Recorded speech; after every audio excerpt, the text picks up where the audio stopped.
গাজীপুরে একটি বসতবাড়িতে রান্নার সময় গ্যাস সিলিন্ডার লিকেজ থেকে বিস্ফোরণে শিশুসহ দগ্ধ হয়েছেন ৫ জন।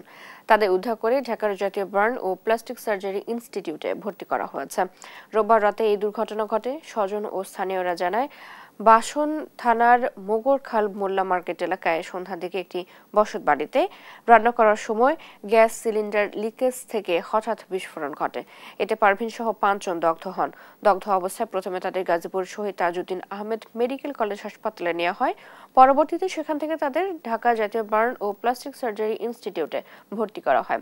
চিকিৎসকরা জানান, দগ্ধদের সবার অবস্থা আশঙ্কাজনক।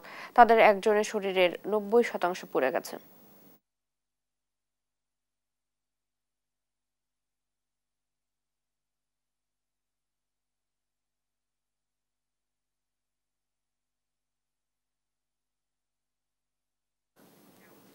জাতীয় বার্ন ও প্লাস্টিক সার্জারি ইনস্টিটিউটে এই মুহূর্তে রয়েছেন আমাদের সহকর্মী মোহাম্মদ আলাউদ্দিন। কথা বলবো তার সাথে।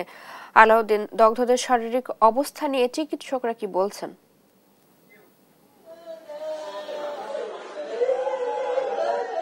চৈতে এই মুহূর্তে আমি আছি জাতীয় বার্ন এবং সার্জারি ইনস্টিটিউটে। এখানে এসে আমি যেমনটি দেখতে পাই যে এখানে কান্নার আহাজারি চলছে। আমরা জানি যে গাজীপুরে গতকাল গাজীপুরের বাসন থানার মুগরখাল এলাকায় গ্যাস সিলিন্ডার বিস্ফোরণে ৫ জন দগ্ধ হয়। সেখানে ৫ জনের মধ্যে কিন্তু ৪ জনই নারী এবং একজন শিশু। এর মধ্যে ২ জন শিশু বলতে গেলে, এবং ৩ জনের অবস্থা খুবই আশঙ্কাজনক ছিল। সেই আশঙ্কাজনক অবস্থায় ৫ জনকে কিন্তু এই জাতীয় বার্ন ইউনিটে ভর্তি করা হয়েছিল গতকাল রাত 11:30টার দিকে। তারপরে কিন্তু আজ সর্বশেষ এখানে এসে অধ্যাপক মারুফুল ইসলাম, যিনি এখানকার যুগ্ম পরিচালক, তার সাথে আমরা কথা বলে যেমনটি জানতে পারি যে এখানকার ৫ জনের মধ্যে সীমা আক্তার নামে একজন মারা গিয়েছেন এবং বাকিদের অবস্থাও কিন্তু আশঙ্কাজনক। এবং আমরা জানি যে এই ৫ জনের মধ্যে ৩ জনেরই কিন্তু শরীরে ৯৫% দগ্ধ হয়ে গিয়েছিল। তার মধ্যে একজন ৯৫% দগ্ধ সীমা আক্তার, যিনি মারা গিয়েছেন, এবং বাকিদের অবস্থা আশঙ্কাজনক। এখানে আমি এসে স্বজনদের আহাজারি দেখতে পাই, জিনিসটি খুবই হৃদয় বিদারক। আমরা এসে এখানে জানতে পারি যে সীমা আক্তার, তিনি একজন গার্মেন্টস কর্মী ছিলেন।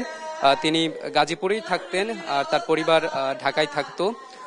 তারা সেখানে একসাথে বসবাস করতেন সবাই, তার কলিগদের সাথে, সহকর্মীদের সাথে। যেদিন ঘটনাটি ঘটে তাদের আত্মীয় স্বজন এখানে যারা আছেন তাদের সাথে কথা বলে যেমনটি জানতে পারি যে যেদিন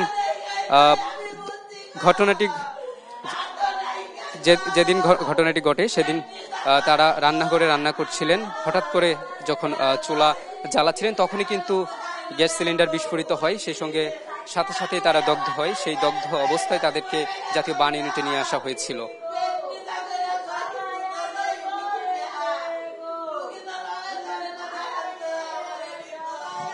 আমরা দেখতে পাচ্ছিলাম এখানকার যে আত্মীয় স্বজন রয়েছে তারা কিন্তু হৃদয় বিদারক অবস্থা, তারা কান্নাকাটি করছেন। তো এই ছিল গাজীপুরের গ্যাস সিলিন্ডার বিস্ফোরণে দগ্ধ হওয়া আহতদের সর্বশেষ অবস্থা। চৈতি। আলাউদ্দিন, ধন্যবাদ আপনাকে।